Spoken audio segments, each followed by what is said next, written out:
Fidèles téléspectateurs de Cherif la télévision, partout où vous nous regardez, bonsoir à toutes et à tous, bienvenue dans ce rendez-vous quotidien d'information en direct sur Cherif la télévision, vous qui nous rejoignez du côté d'Abidjan.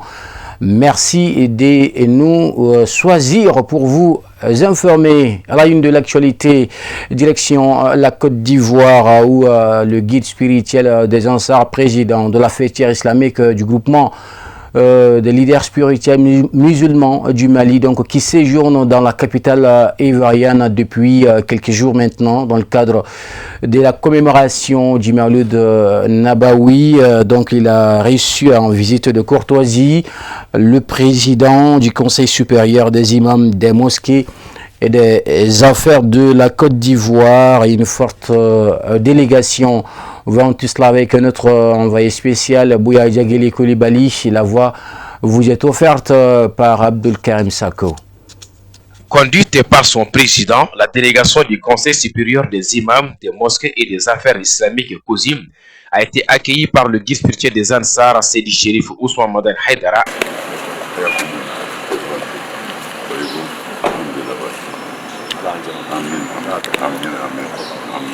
À son domicile, le rond-point Ado, aux environs de 12h30. La visite s'inscrit dans le cadre de la fraternité islamique entre les deux présidents des fêtières islamiques des deux pays. C'est dans une atmosphère conviviale et empreinte de cordialité islamique que l'entrevue s'est déroulée entre le président du Haut Conseil islamique du Mali et ses hôtes de la Côte d'Ivoire. La visite a été l'occasion opportune pour les leaders religieux ivoiriens de souhaiter la bienvenue à leurs frères en islam, tout en les rassurant de tout leur accompagnement durant son séjour de prêche en Côte d'Ivoire. Après les échanges de cordialité, la rencontre a été sanctionnée par des bénédictions avant que le guide spirituel des Ansars, Seydi Cherif Ousmane Madan Haïdara, leur accompagne la délégation du COSIM.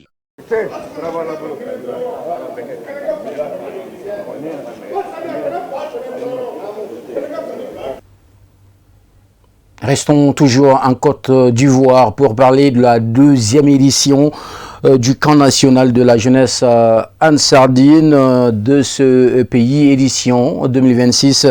Donc la dite édition a ouvert ses portes, donc les activités ont démarré le jeudi 16 juillet 2026 en présence de plusieurs personnalités à Yamoussoukro.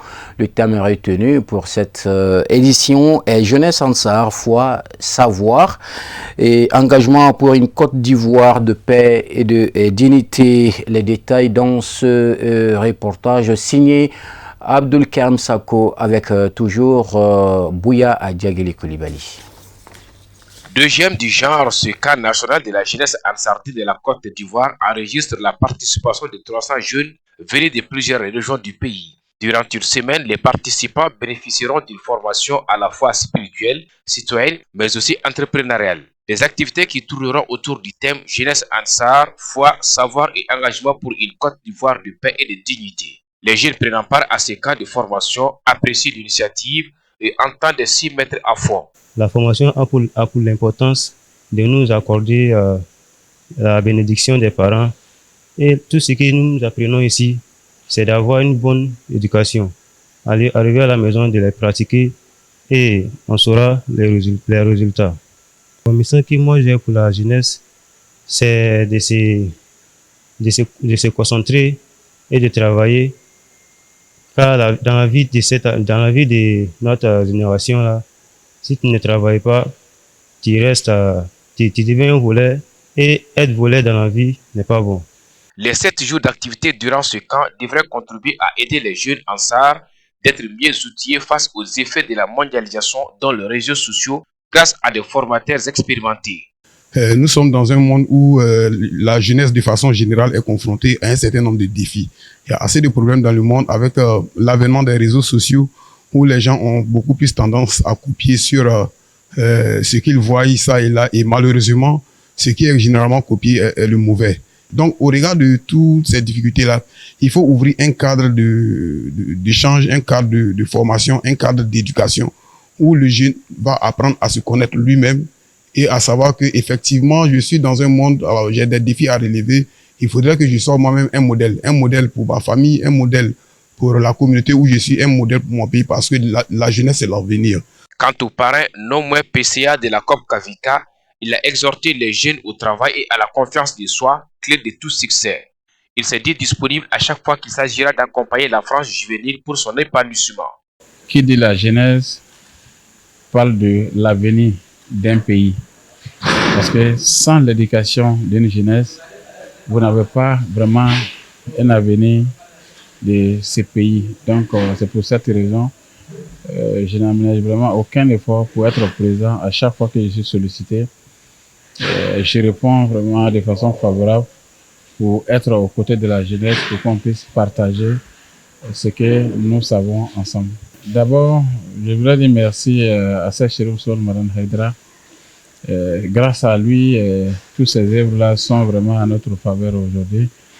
Le message que je lance à la jeunesse en Sardaigne, à la jeunesse ivoirienne et à la jeunesse africaine, de croire vraiment au travail, de se faire confiance.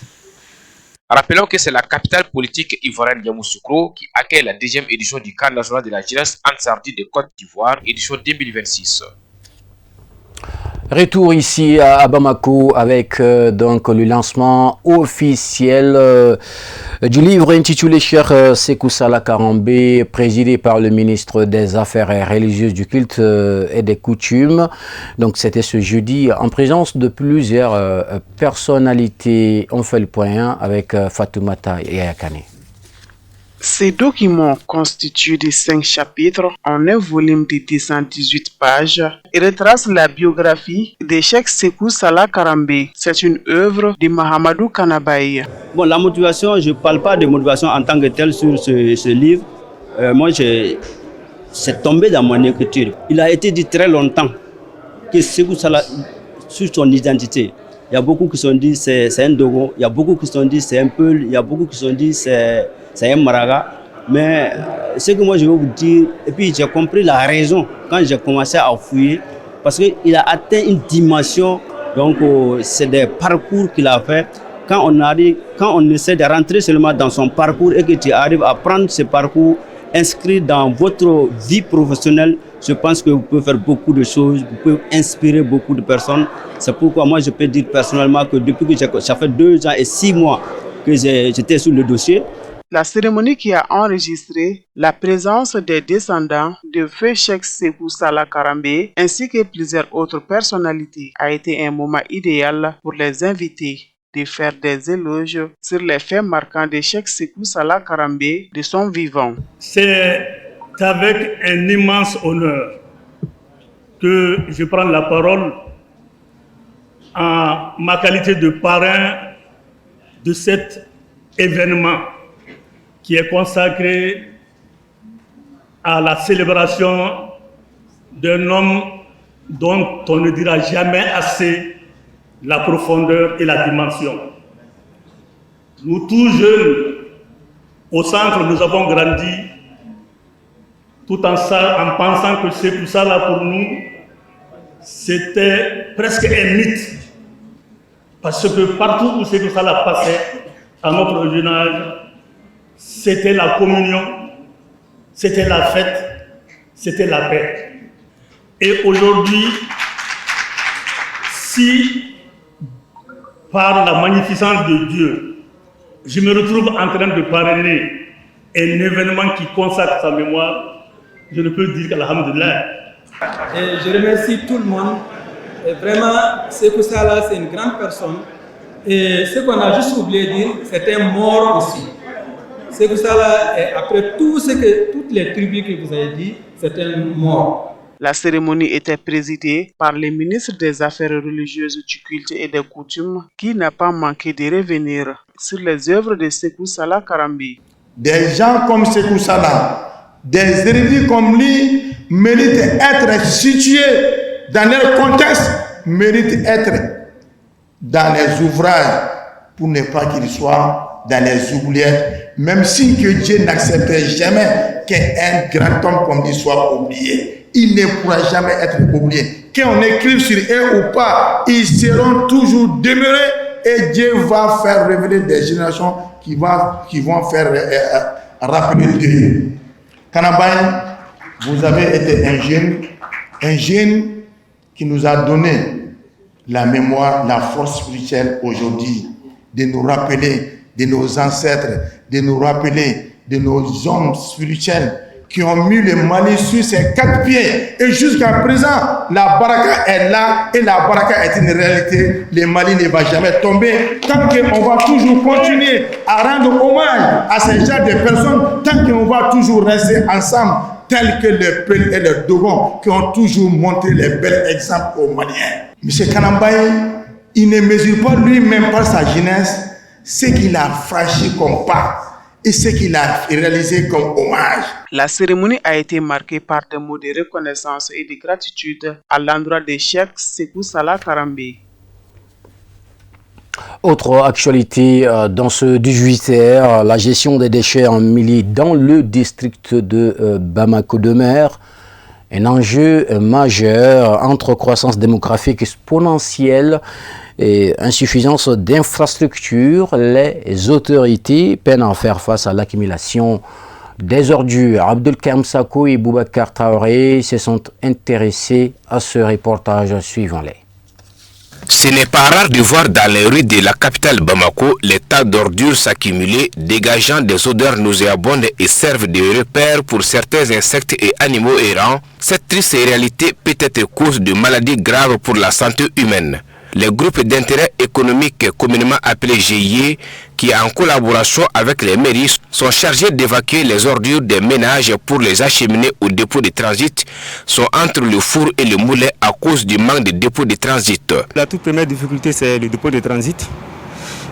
Actuellement, avec la spéculation frontière, tu vois, il se pose un problème énorme, tu vois, en termes de dépôt de transit. Donc, il faut que nous amenions les ordures jusqu'à des coins très très reculés. De la distance est longue à parcourir pour aller déverser les ordures. Bon, en termes de l'aéroport, qui est une zone aéroportière, étant une zone interdite, maintenant, lorsqu'on doit amener les déchets au niveau de l'aéroport, et tu vois, donc on a affaire aux agents aussi, une soudure de l'argent.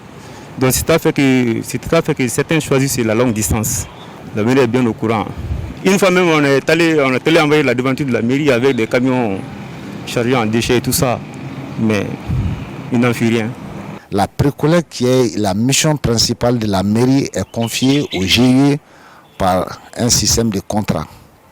Donc, il exige au GIE de ramasser à une fréquence de 2 fois par semaine, au moins. Donc, ça, c'est enlever des concessions vers les ménages. Voilà, au GIE. Voilà, ça c'est le premier acteur. Le deuxième acteur, ça c'est la mairie du district qui a la charge d'enlever les déchets des dépôts de transit pour les amener au niveau du site de traitement qu'on appelle la décharge. Décharge contrôlée et qui est dans le site qu'on connaît pour Bamako est Noumbougo. Malgré que ce site a d'énormes difficultés pour recevoir les déchets de Bamako, parce qu'au niveau de cette décharge, il n'y a qu'une seule cellule qui peut contenir à peu près 400 000 mètres cubes de déchets par an. Et à Bamako, il y a plus de 600 000 mètres qui sont produits par an. Donc voilà la nécessité de trier les déchets et de les valoriser pour pouvoir donner une vie à la décharge. Plusieurs facteurs expliqueraient cette situation, notamment l'insuffisance des moyens logistiques, le manque de sensibilisation des populations et l'urbanisation rapide. Toutefois, l'arbre ne doit pas cacher la forêt. Il est du devoir des pouvoirs publics de mettre tout en œuvre pour trouver des solutions adaptées et durables afin de préserver la santé publique. En toute réalité, j'invite les autorités à appliquer la rigueur, parce qu'il faut qu'ils s'impliquent rigoureusement, parce que les autorités sont absentes. Vraiment, il y a une absence des autorités qui se fait sentir. L'État doit s'assumer. Construire des dépôts de transit. Construire au moins pour Bamako. 2 décharges. Une décharge rive droite et une décharge rive gauche. Bamako a à peu près 3000 tonnes de déchets solides par jour. 3000 tonnes de déchets solides qui viennent des ménages, qui viennent des marchés, des gares routières. Et donc, les grands producteurs Donc ça veut dire que la quantité de déchets produits par jour à Bamako, ça fait environ les 3000 mètres cubes par jour. La gestion des déchets passe par une meilleure organisation de la collecte, le recyclage et l'implication de tous les acteurs. Autrement dit, autorités et citoyens sont appelés à unir leurs efforts pour préserver l'environnement et la santé des populations. Voilà, c'est tout ce que vous devriez comprendre comme actualité d'ici et d'ailleurs également, puisqu'il s'agit également de la Côte d'Ivoire avec donc la présence du guide spirituel des Ansar, Seydi Cherif Ousmane Madane Haïdara en terre ivoirienne. Nous vous remercions de l'avoir suivi, d'avoir su bien nous accompagner. Comme tous les jours, ne partez pas d'un matin à l'autre. Vous avez rendez-vous avec Laila Kouyaté pour la version en langue nationale. Bon Ankan, que Dieu nous en garde et à demain, Inch'Allah.